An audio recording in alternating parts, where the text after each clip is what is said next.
একদিন ভুলক্রমে বউয়ের রান্নার বদনাম করেছিলাম।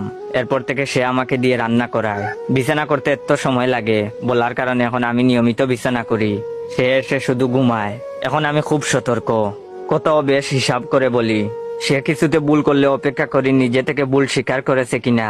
যদি করে তাহলে তার কথার সাথে তাল মিলাই, না হয় নিজেই পরিস্থিতি বুঝে নীরব হয়ে থাকি। আমি অবসরে লেখালেখি করি বিদায় প্রায়শই সুন্দরী মেয়েরা মেসেজ পাঠায় ধন্যবাদ ও শুভেচ্ছা জানিয়ে, মধুময় সব বাক্য লিখে। আমি সেসব নিজে পড়ি না, কারণ আমার বউই সবসময় আমার ফেসবুক আইডিতে অ্যাক্টিভ থাকে। তার দাবি সে অত্যাধিক সুন্দরী হয়, যদি তার ফেসবুক অ্যাকাউন্ট থাকে তাহলে মানুষ তাকে বিরক্ত করবে, মেসেজ পাঠাবে, কিন্তু সে চায় শুধু আমি তাকে বিরক্ত করি। তাই বিয়ের আগে তার নিজস্ব ফেসবুক আইডি থাকলেও এখন সেটা আর নেই। এখন আমার আইডি তার আইডি। একদিন মধ্যরাতে ঘুম ভেঙে যাওয়ার মনে হলো একটু ফেসবুক থেকে ঘুরে আসা যাক। না, এমনি এমনি ঘুম ভাঙেনি আমার। স্বপ্নে দেখলাম বউ বেশ যত্নের সাথে আমার জন্য কচুর তরকারি রান্না করলো। এরপর সেটা খেয়ে আমি বাজে মন্তব্য করে বসি, আর তাতেই ঘটে বিপত্তি। সে আমাকে দুদিনে মোট 6 বারে পুরো তরকারি একা খেতে বাধ্য করে। ফলাফল, তৃতীয় দিন হসপিটালের বেডে আমি। সেখানেও স্বপ্নে দেখি বউ নার্সের ভূমিকায় এসে ইঞ্জেকশন দিতে চাওয়ায় আমি বয়ে চিৎকার করতে চেয়েও করতে পারি না, গলা দিয়ে আওয়াজ আসে না। আর এসব দেখতে দেখতেই ঘুম ভাঙে। তো ফেসবুকে ঢুকে টাইমলাইন চেক করতে গিয়ে আমার চক্ষু কপালে, রীতিমতো ভাইরাল আমি। সর্বশেষ আমার আইডি থেকে করা পোস্টটিতে 1000-এর উপরে রিয়েক্ট এবং শতাধিক কমেন্ট।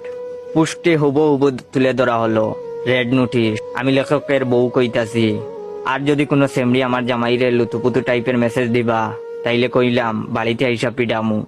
আমি কইলাম মেলা তেড়া কিসিমের মাইয়া, জগতে আমার একটাই জামাই, আদরের জামাই। সে বেশ সোজা সাপটা, যদিও আমি তাকে সোজা বানাইছি। লেখা পড়বা পড়ো, কমেন্ট করবা করো, তো ইনবক্সে আইসা ধাক্কা ধাক্কি করলে ট্যাং বাইঙ্গা দিম কইলাম। পোস্টের নিচে কয়েকটি মন্তব্য। এক পাঠিকা লিখেছেন, আহারে বেচারা লেখক, এই জল্লাদ বউয়ের সাথে কি করে সংসার করতেছে কে জানে। তাতে আবার বউয়ের রিপ্লাই, মানে আমার আইডি থেকে সে রিপ্লাই করেছে, দয়া করে যদি আপনার ঠিকানাটা দিতেন, আপনার বাসায় হাড্ডিগুলো পার্সেল করে পাঠিয়ে দিতাম আপনাকে পেটানোর পর। আরেকজন পাঠিকা লিখেছেন, এত সন্দেহ ভালো না, এজন্যই সংসারে অশান্তি হয়।